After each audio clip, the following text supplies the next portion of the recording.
This is a quick recap of your chemistry of clay and glaze. We want to understand that your glazes come from your periodic table. Elements in the same rows and columns have similar properties. We also want to understand that there's a cross-disciplinary thing going on between your art class and your chemistry class. So when we look at ceramics, we want to think about physical properties and chemical properties. Physical change and chemical change.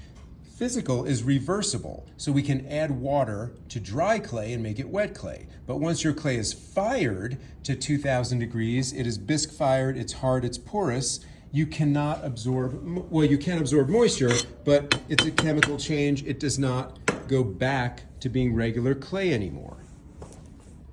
We want to understand that clay is made up of aluminum phyllosilicates. In the clay business, we call it Al2SiO3, alumina silica oxygen. It's also helpful to understand quartz inversion. That means we have to fire your clay really slowly, up to 573 or 1000 Fahrenheit. Because of thermal expansion, when the alpha particles change to beta particles, their clay expands by almost 0.5%. Also, your alpha changes to beta and straightens, creating this bond. So, when this bond is created, we also want to cool the kiln slowly from 1000 Fahrenheit so we don't break those bonds. It's also important for you to understand that, let's say, in all different industries there is ceramics. From ceramic car tint to ceramic engine parts to ceramic rocket parts, ceramics can be refractory, which means it contains heat or repels heat. When we look at your glazes here, we want to understand that we are back at our periodic table. Manganese for violet, copper for green, cobalt for blue, chrome, cobalt, manganese, and iron for black, iron for browns, titanium for whites, titanium zirconium for yellows. And this is directly from your periodic table. So in ceramics, we think of those features as colorants. So they're basically metals that have certain color to them in this instance. So iron oxide for your browns is all your browns and reds, including your hair dyes, your brown or red hoodies. All types of things in your life relate back to that periodic table. These are your glaze instructions. Remember, glaze is not paint. Glaze has a finished fired color. So this kind of looks black, but it doesn't look shiny and black like this. Your glaze has silica, clay, and colorant in it. So it's like glass with color and a little bit of clay. So that when your clay shrinks a little bit overall, your glaze shrinks a little bit and doesn't come off.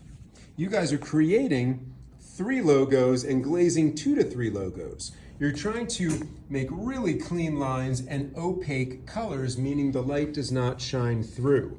When you glaze, you'll use water and glaze brushes.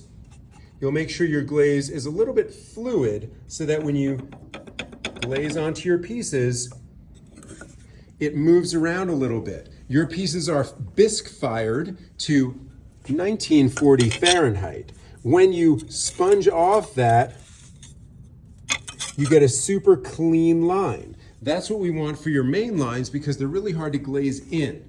Then you can carefully glaze around those lines and get a really nice piece. We also want to make sure there is no glaze on the bottom of your pieces. You may want to consider creating a diagram of your ideas and labeling them with the glaze numbers. All of the glaze numbers are on the jars and on the lids. You want to make sure you shake these a little bit, but make sure the lid is tight. You may want to stir them instead of shaking them so that you know you're not going to spill it. Make sure your lid number matches the body of the glaze number. If they're empty, let me know. If they're too thick, let me know. If they're too thin, let me know. This is your basic introduction to glazing really fast and your glaze charts. So mainly all of our intro classes will be using these glazes only. So again, your quick intro, your glaze instructions, your small assignment.